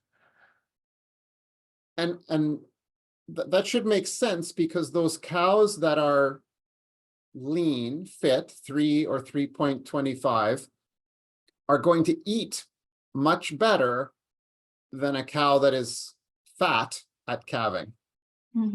Тому що такі корови із такою вгодованістю матимуть споживання значно краще, ніж жирні корови. And the last piece goes back to what I talked about earlier, which is this cycle between body condition score and health. Cows that get sick lose more condition. Perhaps cows that calve in the wrong body condition are more likely to get sick. So that can go badly, but it can also go well. If they calve in a good body condition, they eat well, they stay healthy. If they calve in a too fat or too thin body condition, they're more likely to get sick, and then things just get worse and worse. І третя складова такої корови, яка не втрачає вгодованість, це те, про що я згадував на попередніх слайдах, зв'язок між вгодованістю і здоров'ям. Здорові корови менше втрачають вгодованість. В той же час корова, яка перебуває в правильній вгодованій або має правильну вгодованість на момент отелення, і менш ймовірно захворіє. Тобто це зв'язок, прямий зв'язок, тобто це такий цикл. Тому ми хотіли б, щоб корови, наша задача зробити корів правильної вгодованості на момент отелення. В результаті вони будуть здорові і не втрачатимуть вгодованість після отелення. І не занадто жирні, і не занадто худі. The last thing I'm going to mention is this. So we'll kind of go out to a really big picture. You know, in the world, we're very concerned with carbon footprints and climate change and such things. And the good news is that higher production is associated with much, much lower carbon footprint per kilo of milk. І останнє, на чому я хотів би зупинитися, те, про що останнім часом все більше і більше говорять, вплив тваринництва, скотарства молочного на навколишнє середовище, на вуглецевий слід. І хороша новина полягає в тому, що чим вища продуктивність, тим виділення вуглецю в навколишнє середовище нижче на кілограм виробленого молока. So, both for practical farm economics, cow economics, we want to encourage high production. The good news is that's also favorable. It's going in the same direction, the right direction, if we think about national and global production systems and politics. І це добре, що цілі, економічні цілі, цілі виробництва з досягнення високої продуктивності збігаються з тим, що це буде позитивно і в глобальному вимірі також. So I'm going to finish here, and then we'll have time for some questions. The take home is that we started with a question: can we have health, fertility, and production? And the answer is yes. Отже, ми почали наш вебінар із питання, чи можна одночасно мати і високі показники відтворення, і високу продуктивність. І відповідь – так. If we think about the biology of the individual cow, especially the very high producing cow, it's true that there are some biological challenges there to achieve yes to all three for her. Отже, якщо говорити про біологічну підґрунтя, на індивідуальному рівні дійсно є певні виклики, що високопродуктивним коровам важче затільніти. But again, as you think about managing your own farm or working with your clients, I think it's a simple message, but I think a strong one and important to remember. How do we get there? How do we keep health, keep body condition, and therefore have healthy cow, fertile cow, high production cow? Well, it's with all the things that you should be doing anyway. Good nutrition, good management. It supports all of those things. Again, it's not easy, but the good news is you can achieve all of it because it's most of the same inputs and supports that get there. І знову ж таки, як для досягнення високої продуктивності, так і для досягнення високих показників відтворення і здоров'я нам треба робити одне й те саме. Тобто, незалежно від того, ви виробник молока, чи ви консультуєте когось і розказуєте, як треба досягнути тих чи інших речей, хороша новина, непогана, а одна із новин, що це зробити не так вже і легко, але хороша новина в тому, що для того, щоб досягнути високих результатів в трьох цих аспектах, треба робити одні й ті самі речі. Це хороша годівля, хороший комфорт для корів, якісний менеджмент. For those who read English, we, not just for me, but for all of our research at my university, we have a nice website and social media and so on for those who like such things. Отже, для всіх, хто читає англійською, але я сказав би, для всіх, хто читає англійською або вміє користуватися перекладачем і просто має жагу до знань, ви можете перейти за даними адресами і тут почитати наукові дослідження Стівена та його колег. Це може бути як у безпосередньо на вебсайті або в соціальних мережах. You have the logo of Twitter, but now it's called X from Elon Musk. He's a very controversial guy, and sometimes he said we could say bullshit. But yeah, Yeah, but matter of cooperation. yeah, but I said that to our audience that not only English speakers could follow the link, but everybody who wants to know something new and can use Google Translator as an example. Yeah. And so with that, we're at the end. Again, you have my huge admiration. It's an honor to be able to speak with you, and I'm happy to take questions if you have some. Дуже дякую вам за увагу. Ще раз я захоплююсь вами і висловлюю вам повагу. І дуже радий, що я маю можливість зробити презентацію для вас. І якщо у вас є запитання, я з радістю на них відповім. І Оля, я надіюсь, ти допоможеш мені, а я трошки відпочину. Of course, of course. Юрій, ти дуже Дякую. багато. Дякуємо дуже за переклад, за якісний переклад, за інтерпретацію в усіх аспектах. Yes, Steven, we have some question in the chat. What is a voluntary period of waiting you recommended? And maybe for different condition, different recommendation. For example, for farmers that use system heat detection system that help them to analyze it, and for farmers without such equipment. And if you recommend, do different voluntary period for first lactation cows and for older one. Okay, yeah, good questions. So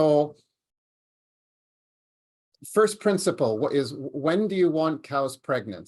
And almost every economic model would say we want cows pregnant by approximately 120 days in milk after their last calving. Перш за все, економічний аспект цьому нашим справам. Тобто те, що ми хочемо, щоб наша корова затільніла щонайменше в період 120 днів доїння, да? Тобто 120 днів лактації, ми хочемо, щоб вона стала тільною щонайменше в цей період.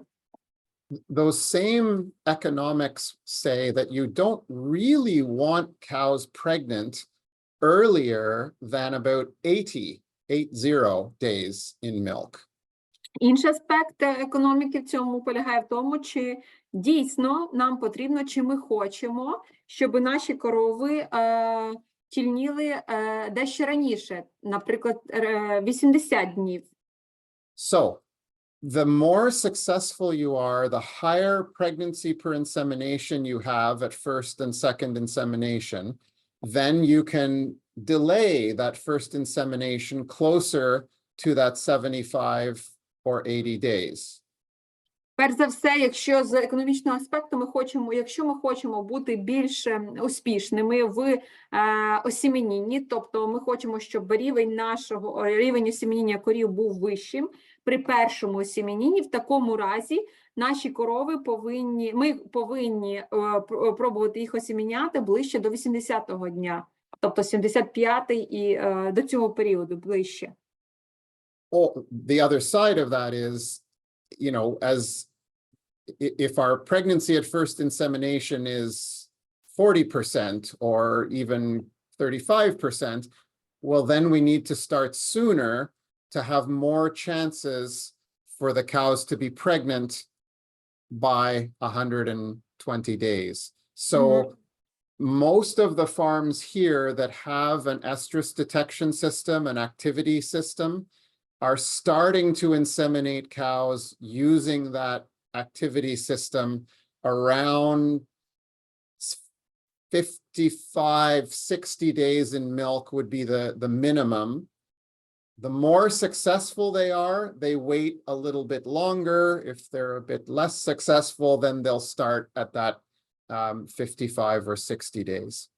І все залежить від того, які показники на фермі зараз і до яких показників ми хочемо дійти. Тобто, якщо ми менш успішні в нашому осіменінні, і в нас є там 35-40% успішності осіменіння, то в такому випадку нам треба почати раніше осіміняти наших корів, щоб pregnancy rate вже була вищою. Да? Тобто, чим раніше ми будемо починати осіміняти, і це буде вже не про перше осіміння, а про декілька разів наших проб, але стадо буде осімінятися більше відсотків стада буде осімінятися до того періоду, до якого ми хочемо досягти, там, грубо кажучи, до 120-го дня. Якщо говорити про ферми, які використовують системи визначення охоти для допомоги, щоб цю охоту визначити, то в такому випадку згідно цих даних, цієї системи, вони починають осіміняти вже корів там, в 55-60 днів мінімум. Тобто раніше ні, а от з цього періоду починають осіміняти. І якщо з точки зору ферма є досить успішною, тобто показники осіміння на фермі досить хороші, непогані, то в такому випадку ми можемо дати і відпочити її довше, тваринам дати відпочити довше. Тобто добровільний період очікування в такому випадку буде дещо довший, аніж в тому випадку, якщо показники осінні на фермі будуть гірші.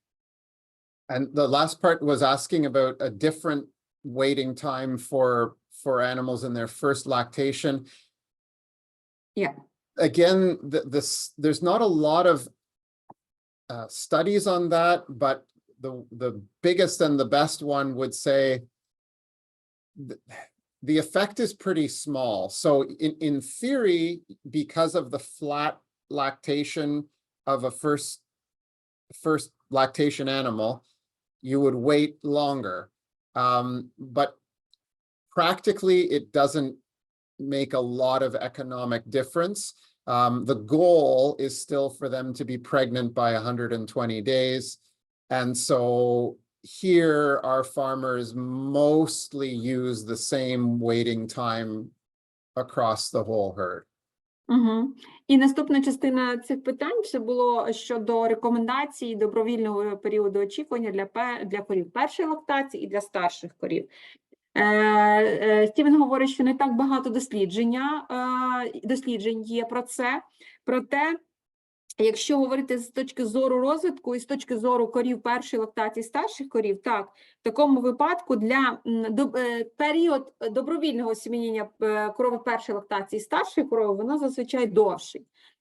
Це з такої фізіологічної точки зору. Проте з практичної точки зору на фермах ми ж хочемо, щоб в нас загальне стадо або загальні показники по стаду, загальні показники осіменіння по стаду до 120-го дня були досить високими або нас задовольняли. В такому випадку з практичної точки зору не розділяють корів на лактації з точки зору добровільного очікування, а дивляться на загальні дані, щоби покращити свої результати по осіменінню до 120-го дня, як мінімум. Thank you, Stephen. Now we have another question, yes, excellent webinar. This is comment for you. Thank you for webinar. Marvelous translation. Yuri, thank you. The question is, do we need to change nutrition diet, nutrition or ration while the cow is trying to conceive and when we milk that cow? Давайте It's mean conceive. запліднити. So it means the inseminate and when we milk that cow. So we need change ration in this period of time when we try to inseminate this cow and have a good milk production. Yeah. So the short answer is no. And again, so if I speak from, experience, most of our farmers, big or small farms, don't try to do that. If I go to the research, there's not, like the cow's nutritional requirements, energy, protein, vitamins, don't change as a function of, at that time in her life or as a function of getting pregnant. There is one thing that I'll come back to in a second.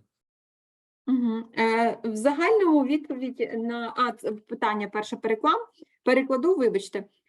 Тобто питання полягає в тому, чи потрібно нам змінювати раціон в період, коли ми осіміняємо корів і тим самим корови дають гарну продуктивність і ми осіміняємо корів. Чи потрібно нам підходити якось більш глибше до раціону?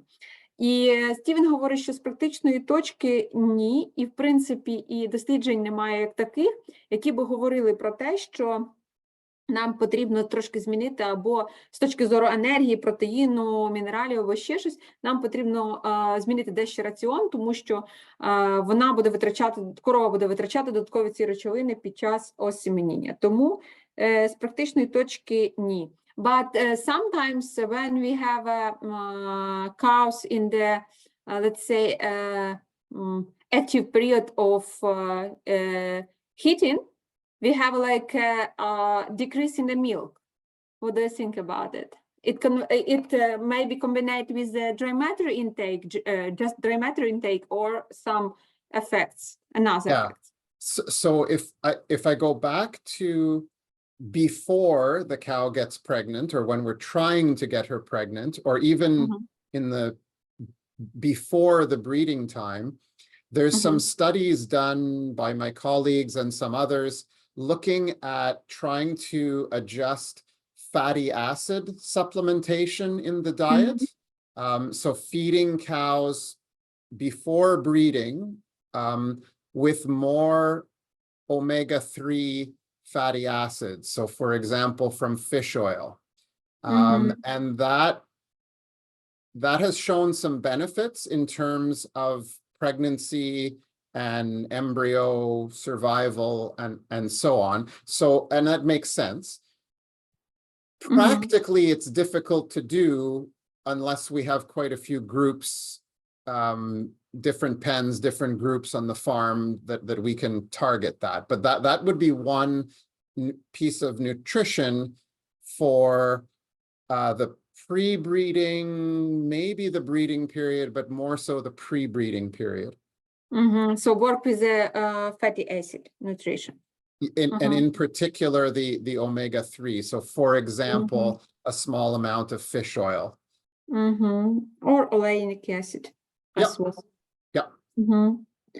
Отже, я ще додала питання до цього питання, але ж справа в тому, що з практичної точки зору на фермах ми бачимо дещо такий підхід, коли корова знаходиться в охоті, то ми бачимо падіння в молоці дуже часто. І запитала я Стівена, що він думає про це. Це тільки пов'язано з споживанням сухої речовини, чи, можливо, є якісь інші речі? Він каже, так, в більшості випадків це дійсно пов'язано з споживанням сухої речовини. Проте, якщо ми говоримо про раціон і хочемо ми додати туди інші, або змінити раціон, залежно від того, що в нас буде період осіменіння, то що би він робив, або, грубо кажучи, є такі дослідження, які робила його колега, про те, що, скажімо так, нормування раціону за жирними кислотами, зокрема омега-3, тобто вона додавала в період передосіменний період, тобто перед періодом осіменіння, вона готувала стадо і давала їм жирні кислоти, а саме змінювала раціон згідно жирних кислот, а саме додавала омега-3, тобто олію риб'ячу, да? Тобто або похідні, які багаті на омега-3. В такому випадку така зміна раціону мала свій ефект. Дійсно, мала ефект на відсоток осіменіння, мала ефект на виживання ембріонів і якість цих ембріонів. Ну, також, як я додала, що так, з жирними кислотами варто, напевно, гратися в період перед осіменінням. Як для мене, це до 100-го дня лактації, і в такому випадку ще може гарно повпливати на ці аспекти, які я зазначила, тобто на якість ембріонів, на їхнє тобто життєздатність, скажімо так. І на відсоток осіменіння це 18,1, тобто олеїнова кислота так само. Good. Next question. What is the optimal body condition score for Holstein? I think that it is around the calving and after calving. Yeah. So I think also during whole lactation also would be interesting. Питання, яка оптимальна вгодованість для голштинів? Так, дякую, Юр. So I'll give you 3 numbers. 3. First one, at calving, we would like cows to calve at a score of 3 or 3.25, but say 3.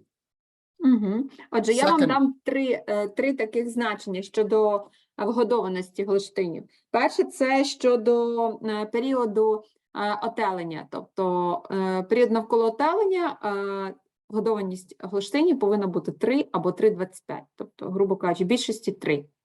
Second number, from some of our recent research, we would like cows to lose maximum of half a point of body score. As I showed you before, it seems that the less they lose, the better. But from some of our data, so kind of the maximum you would want would be a loss of half of a point.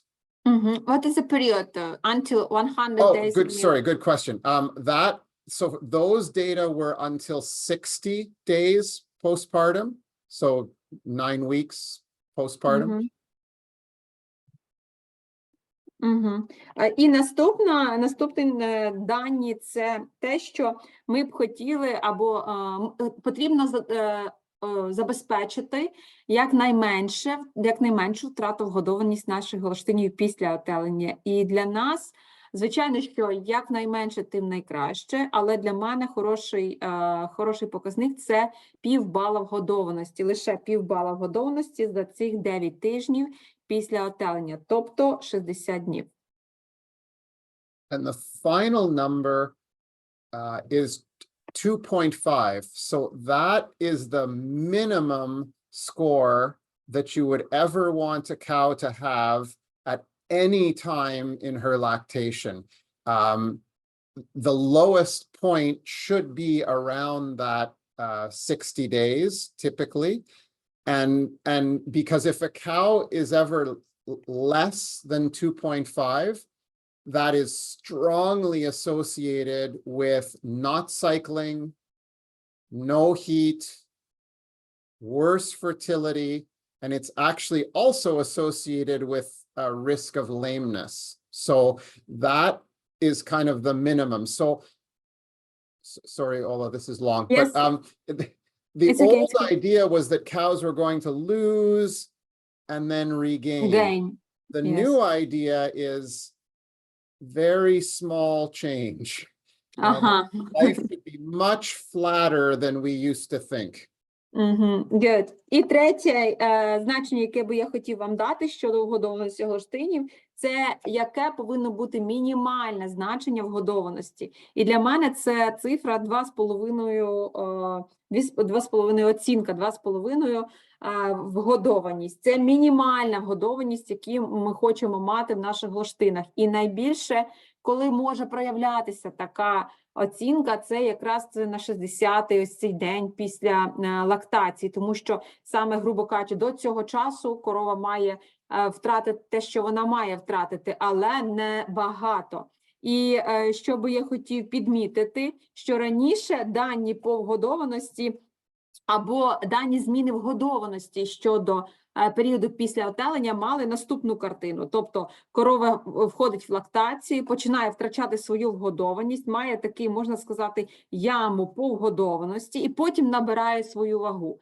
Якщо ми говоримо про сьогодення, то найкраще, коли корова не втрачає багато вгодованості. Тобто ми заходимо з коровою, ми заходимо в період лактації, дещо на невеличкий рівень втрачаємо вгодованості, зовсім мало, і одразу вирівнюємося, йдемо з гарними показниками по всій лактації. Okay, few seconds.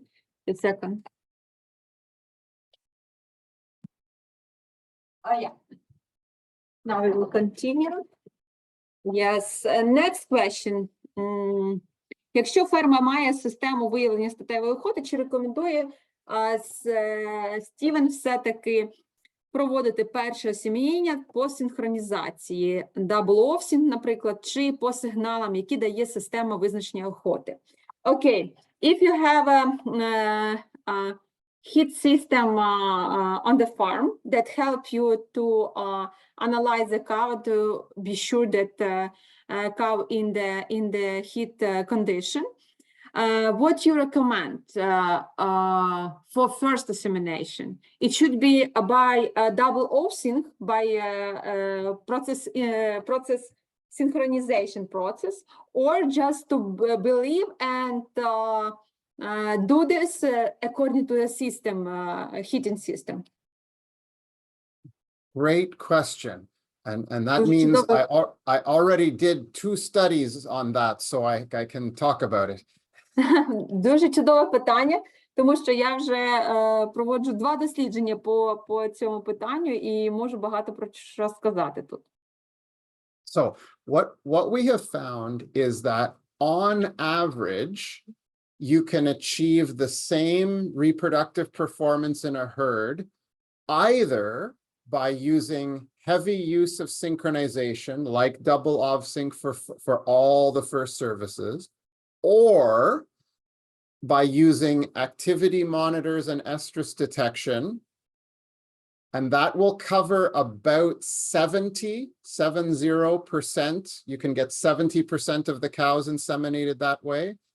And then the other 30%, the leftovers, go for a timed insemination. And either of those two options, on average, will give you the same economic performance and the same pregnancy rates.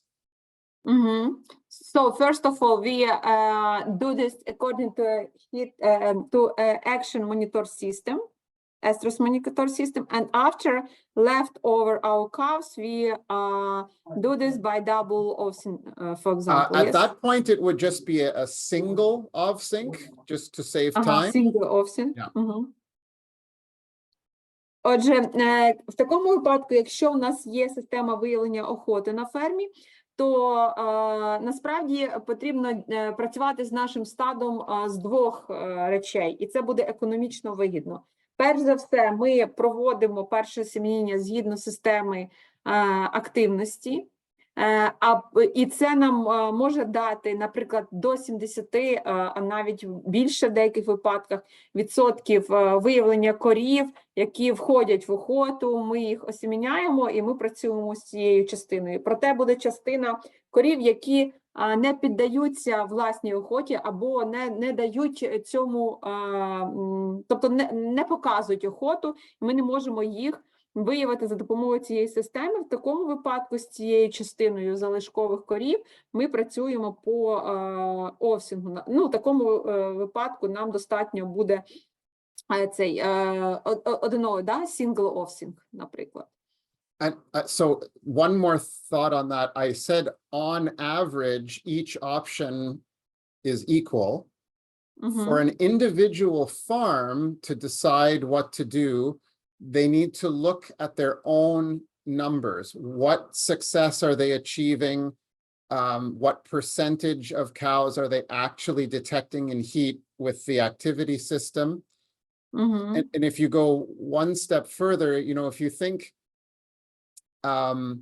if a farm has slippery floors, high stocking, crowding, well, then probably the activity won't work as well. The synchronization might be a better option on that farm. On the other side, if you don't have enough workers or the workers are not accurate in giving the right injections to the right cows at the right time, well, then the synchronization is not going to work so well. So each farm, you know, I said what happens on the average, and it means you have options, but each farm needs to look at their own data and their own realities to decide which one is going to be better for them. І ще одна річ, яку би я додав до цього питання, це те, що в середньому, що той підхід, тобто і система виявлення охоти, автоматична система виявлення охоти, і синхронізація, система синхронізації дає в середньому еквівалентні результати. Але це залежить від того, тобто ферма повинна давати собі звітність про те, яка із підходів насправді буде кращою. Наприклад, якщо у нас є система визначення охоти, але в нас є проблеми з переповненням груп, у нас є проблеми з покриттям проходів і все інше, тобто щось все-таки впливає на цю систему визначення охоти, то вона буде недосконалою в цих умовах. Або навпаки, ми використовуємо все-таки метод звичайної синхронізації, але в нас є недостача працівників, або працівники показують не ті значення, які ми хотіли бачити, тобто вони не допрацьовують в тому випадку. То в такому випадку нам треба дійсно подумати про систему визначення, автоматичну систему визначення охоти. Тобто спочатку треба подивитися на свої дані, оцінити їх, зрозуміти, чого б ми хотіли добитися в цьому питанню,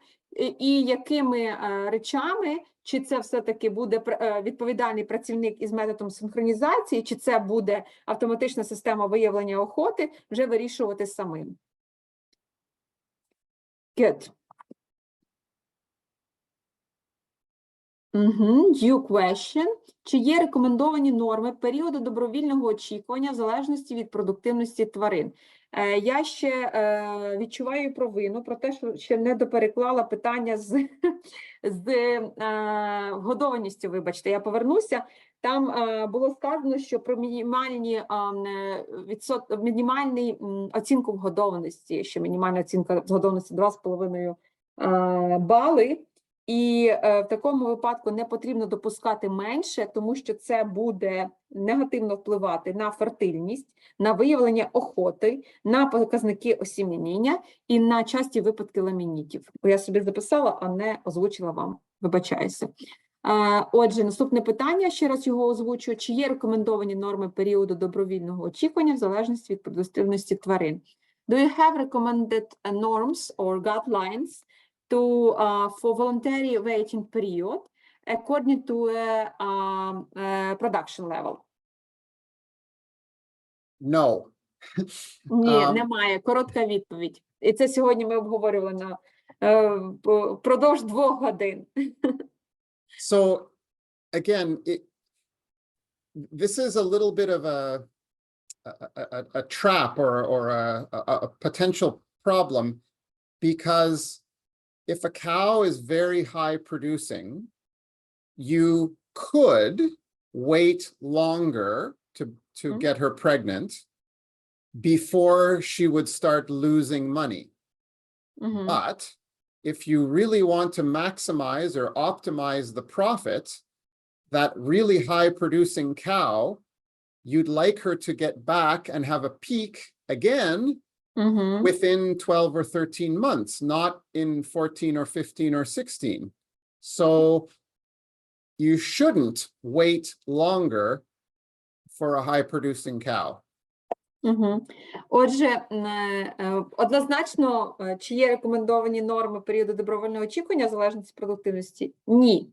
Але якщо ми говоримо, це така річ, про яку завжди хочеться думати. Якщо ми говоримо про високопродуктивних корів, і ми хочемо максимізувати їхній профіт, тобто їхню ефективність, то в такому випадку, так, нам ніби хочеться чекати довше, тобто добровільний період очікування для таких тварин ми хочемо поставити довше. Але не думайте тільки про одну лактацію.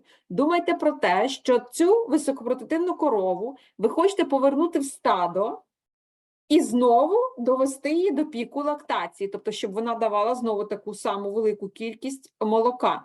В такому випадку ми хочемо її повернути в стадо раніше, а не через 15, 16, 14 або 16 місяців. Тобто, в такому випадку ми не повинні чекати набагато довше, ніж стадо в середньому. Тому що дану високопродуктивну корову ми хочемо повернути в стадо в звичний нам ритм.